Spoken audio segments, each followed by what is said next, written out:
इस वीडियो में हम जानेंगे कि गुणनखंड विधि से एलसीएम कैसे निकाला जाता है। तो देखिए, गुणनखंड विधि से एलसीएम निकालना बहुत ही आसान है और सिंपल है। तो चलिए अब इसको समझिए। तो इसको समझने से पहले हमें यह जानना होगा कि गुणनखंड किसे कहते हैं। तो देखिए, गुणनखंड जानते हैं किसे कहते हैं। किसी भी अंक को छोटे छोटे टुकड़ों में तोड़ देना और इस तरह से तोड़ना कि उसको गुणा करने पर वह अंक आ जाए, उसे ही गुणनखंड कहते हैं उस अंक का।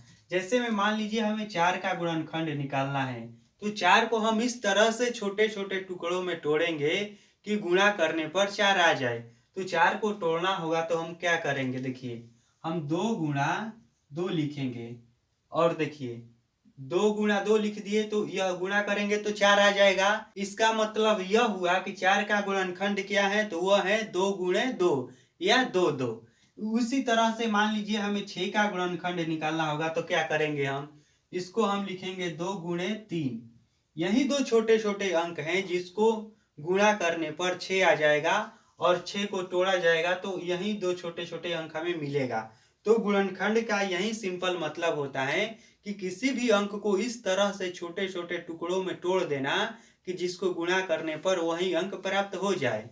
तो जानते हैं यह किस तरह से तोड़ा जाता है। यह तो मैंने सिंपल था, छोटा अंक था तो मैंने तोड़कर दिखा दिया।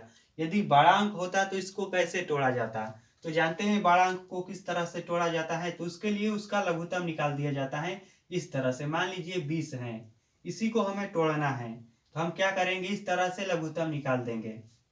तो यह 2 से जाएगा 10 बार में 20, फिर यह 10 जाएगा 2 से 5 बार में। अब यह नहीं टूटेगा तो इसका 20 का गुणनखंड हो गया, 20 बराबर हो जाएगा 2 गुणे 5। तो इस तरह से किसी भी अंक को छोटे छोटे टुकड़ों में तोड़ना ही गुणनखंड कहलाता है। तो अब आप समझ गए कि गुणनखंड किसे कहते हैं और इसको किस तरह से निकाला जाता है। ठीक, यहाँ तक समझ गए। अब देखिए, अब मात्र 2 मिनट का खेल है और किसी भी संख्या का लघुत्तम आप इस विधि से निकाल सकते हैं। तो इसके लिए हम यहाँ पर संख्या रखेंगे। मान लीजिए ले लेते हैं हम 4, 8 और 20, जिसका हमें एलसीएम निकालना है। और वह भी किस विधि से निकालना है, तो गुणनखंड विधि से हमें इसका एलसीएम निकालना है। तो देखिए हम क्या करेंगे, सबसे पहले इन सभी अंकों का गुणनखंड लिखेंगे। तो सबसे पहले हम क्या करेंगे, 4 का गुणनखंड लिखेंगे। तो 4 का गुणनखंड क्या होगा, अभी हमने निकाला था, उसका आया था 2 गुणे 2। तो इसका हम लिख देंगे 2 गुणे 2। यहाँ पर रफ में समझ लीजिए 4 का गुणनखंड निकालना होगा तो 4 को इस तरह से हम लघुत्तम निकालेंगे तो 2 से 2 बार में जाएगा, यानी कि 4 बराबर हो जाएगा। इधर वाला अंक लिखा जाता है तो 2 गुणे 2। तो इस तरह से इसका गुणनखंड हो गया 2 गुणे 2। उसी तरह से हम निकालेंगे 8 का गुणनखंड। तो 8 का गुणनखंड हो जाएगा, यहाँ पर देखिए 8 को इस तरह से हम करेंगे तो 2 से 4 बार में 8 जाएगा, फिर 2 से, यह 4 है तो फिर 2 से 2 बार में जाएगा, यानी कि यहाँ पर हमें 3 को 2 मिला। तो 8 का गुणनखंड हो जाएगा क्या, 2 गुणे 2 गुणे 2। यही 2 2 2 3 बार छोटे छोटे अंक हैं जिसको गुणा करने पर 8 आएगा, तो यही इसका गुणनखंड हो जाएगा। तो हम यहाँ पर लिखेंगे 2 गुणे 2 गुणे 2 और इन सभी को हम मिटकार देते हैं। अब देखिए फिर इसी तरह से हम 20 का गुणनखंड निकालेंगे। तो यहाँ पर देखिए 20 का हम गुणनखंड निकालेंगे तो देखिए क्या आता है, 2 से 10 बार में 20 जाएगा, फिर 2 से 5 बार में, अब यह नहीं कटेगा। तो 20 का गुणनखंड हो गया, यहाँ पर देखिए 20 का गुणनखंड हो गया 2 गुणे 5। कितना काम कर लिए, यहाँ तक क्लियर हो गया।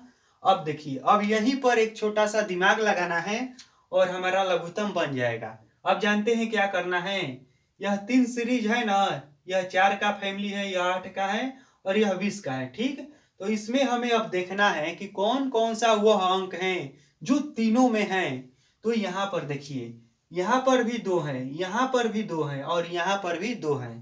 तो इसको हम इस तरह से लिख देंगे, यानी कि इसको हम गोल घेर देंगे। फिर देखिए और मिलाइए कौन कौन से अंक मिल रहा है जो तीनों में है। तो हम देखते हैं कि यहाँ पर भी फिर 2 मिल रहा है, यहाँ पर भी मिल रहा है और यहाँ पर भी मिल रहा है, तो इसको भी हम गोल घेर देंगे। इस तरह से हो गया क्लियर। अब कौन कौन सा अंक बचा है, तो अब बचा है 2 और 5। तो चलिए अब हम लिखेंगे इस तरह से 8, 4 तथा 20 का एलसीएम बराबर, देखिए जो जो अंक इसमें है ना, तो इन सभी के बदला में एगो 2 लिखेंगे हम। तो यहाँ पर हम लिख दिए 2, और यहाँ पर भी है ना 3 गो मिल रहा है जो इस घेरे में घेरे हैं, तो इन सभी के बदला में हम एगो 2 लिखेंगे। तो फिर गुणे 2। अब देखिए यहाँ इसका काम तो क्लियर हो गया। अब जो जो अंक बचा है ना, जो गोले से बाहर हैं, उसको लिख देंगे। तो यहाँ पर 2 अंक बचा है, एक बचा है 2 और एक बचा है 5। तो अब हम लिख देंगे 2 गुणे 5, सभी को गुणा करके लिखना है। और उसके बाद हम गुणा कर देंगे तो इसका आंसर आ जाएगा। तो यहाँ पर देखिए 2 दूनी 4, 4 दूनी 8 और 8 पाँचे 40। तो इसका एलसीएम हो जाएगा 40 और यही हो गया राइट आंसर। तो इस तरह से गुणनखंड विधि से एलसीएम निकाला जाता है। हो सकता है कुछ लोगों को अच्छे से समझ में नहीं आया होगा, तो भी कोई बात नहीं, फिर से समझिए, मैं आपको समझा रहा हूं। देखिए गुणनखंड विधि से एलसीएम निकालने के लिए सबसे पहले दिए गए संख्या का गुणनखंड किया जाता है। और गुणनखंड किस तरह से किया जाता है, तो उसका एलसीएम निकाल कर किया जाता है। यानी कि मान लीजिए अब हम उदाहरण के लिए ले रहे हैं, मान लीजिए हमें निकालना होगा एलसीएम 10 तथा 20 का, या 20 का नहीं, मान लीजिए 10 तथा 15 का हमें एलसीएम निकालना होगा। तो किस तरह से निकालेंगे गुणनखंड विधि से, तो देखिए हम इन दोनों संख्याओं का इस तरह से पहले एलसीएम निकाल लेंगे। तो यह 10 जो है यह 2 से कटेगा 5 बार में, तो इसका 10 का गुणनखंड हो गया। 10 बराबर लिखेंगे इस तरह से 2 गुणे 5, 10 का गुणनखंड हो गया। फिर हम 15 का गुणनखंड निकालेंगे, तो 15 का भी गुणनखंड उसी तरह से निकलेगा, इसका भी एलसीएम निकाल लेंगे यहाँ पर इस तरह से। तो 15 का हो जाएगा, 3 से यह कटेगा, 3 5 15, तो इसका हो जाएगा गुणनखंड 3 गुणे 5। तो हम यहाँ पर लिखेंगे 15 बराबर 3 गुणे 5। ठीक, अब हम देखेंगे कि कौन कौन सा अंक है जो दोनों में मिल रहा है। तो यहाँ पर केवल 5 ही है जो दोनों में मिल रहा है, तो इसको हम गोल घेर देंगे।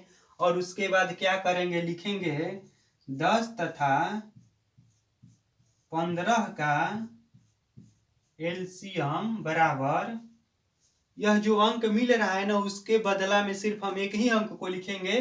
तो एक लिखेंगे 5 और उसके बाद गुणा का चिन्ह, और उसके बाद जो गोला का बाहर अंक है उसको लिखेंगे। तो गोला का बाहर कौन कौन सा अंक है, तो गोला का बाहर अंक है, एक 2 है और एक 3 है। तो हम यहाँ पर लिखेंगे 2 गुणे 3। तो इसको गुणा कर दीजिए, इसका एलसीएम निकल जाएगा। तो इसको गुणा करेंगे तो क्या आएगा, देखिए 5 दूनी 10 और 10 3 30, तो इसका एलसीएम आ गया 30। तो इसका आंसर हो गया। तो इस तरह से किसी भी संख्या का आप एलसीएम निकाल सकते हैं, बहुत ही आसान है गुणनखंड विधि से।